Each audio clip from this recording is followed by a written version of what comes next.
Et le dernier roman, là, celui qui vient de recevoir le prix, eh bien, il l'a écrit, c'est la première fois qu'il a écrit un roman touchant Madagascar.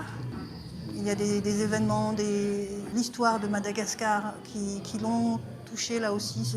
C'est un ressenti qu'il veut transmettre en fait. Quelquefois, c'est des choses qu'il veut dénoncer.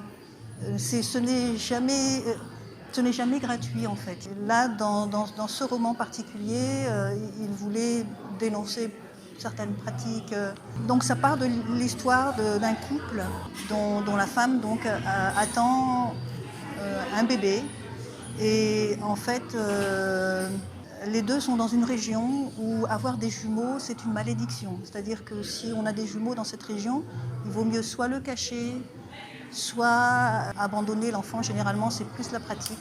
Et c'est une pratique qui perdure jusqu'à aujourd'hui, en fait, et qui est vraiment inhumaine et qu'il a voulu dénoncer. Déjà, je pense que si je suis aussi sereine, alors qu'en fin de compte, ça fait pas longtemps qu'il est décédé, ça fait juste, c'était en septembre dernier. Je pense qu'en fait, il est là, il me soutient. Je pense réellement, je l'ai pensé en fait depuis le début. Nous étions extrêmement proches en fait. C'est-à-dire que bon, on vivait à Antirabé où je vis toujours, mais on a toujours vécu ensemble.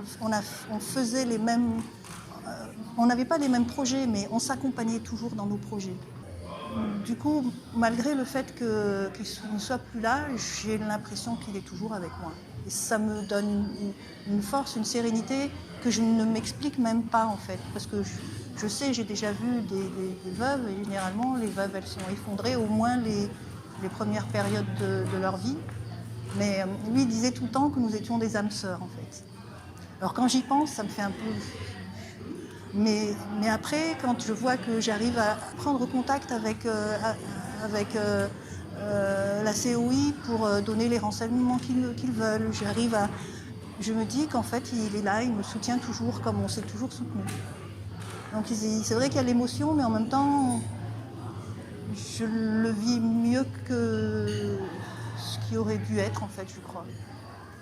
Ce prix consiste à encourager l'écriture, la lecture, encourager les jeunes et les moins jeunes à écrire dans la langue française et à dire le monde, India Océanie, à travers la fiction ou le documentaire.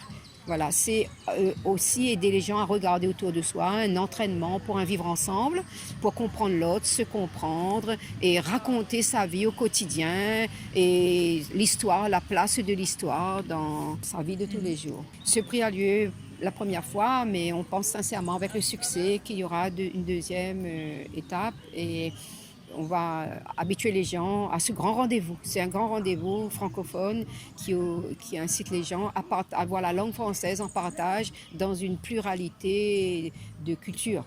Alors nous avons eu une lecture, bien sûr, lecture-relecture de la part de chaque membre du jury.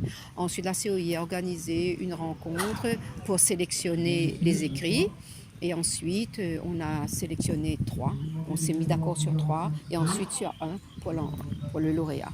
Il y avait des romans, il y avait de la poésie, des essais. Et là, on a privilégié donc un roman. Parce que c'est l'art de regarder le monde, c'est l'art de dire les successions de cultures qui ont fabriqué l'India Océanie. C'est aussi la sensibilité à dire les choses, à regarder, à faire bouger le personnage, des émotions qui se dégageaient de son texte. Les critères, c'était ça. Et surtout qu'ils n'oublient pas l'India Océanie. C'est-à-dire cette communauté qui s'est fabriquée au fil de l'histoire avec des strates successives qui nous ont fabriqué notre manière de dire, de parler, de se nourrir, de vivre au quotidien.